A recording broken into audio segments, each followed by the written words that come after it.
কবিতাৰ শিৰোনাম পণ বংশীধৰ বৰগীতত পাব। মৰা নদীত এখন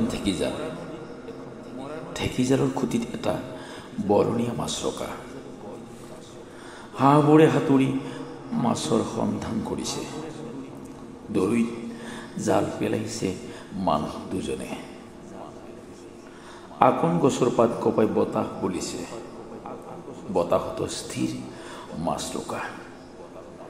তেজবৰ্ণতাৰ দীঘল ঠোঁট, সি যেন ধ্যানস্থ আজি। কাষেৰে গুণগুণাই যোৱা ভোমোৰাবোৰ আমনি দেওক কাউৰীৰ চিঞৰবোৰ। মৰা নদীৰ পানীত সৰু সৰু ঢৌ, এটা জীয়া বাৰে বাৰে নেচ পানীত তিতাইছে।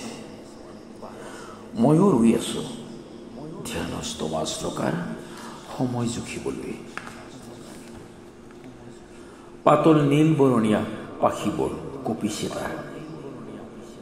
আকাশৰ বিস্ফোৰিত নীলা ৰং যেন উৰি ফুৰিছে পানীৰ ওপৰত। বতাহৰ গইনালৈ মেঘে ঢাকিছে আকাশ। মেটেকাবোৰৰ পাত বতাহত পৰি মেটেকাক লৈ যাব খুজিছে দূৰলৈ। স্পন্দিত জলত বৰণীয়া মাছ ৰখাৰ ৰঙাটোত হঠাতে ডুব গ'ল। বতাহ বলাৰ দিশত উৰি গ'ল মাছ ৰখা।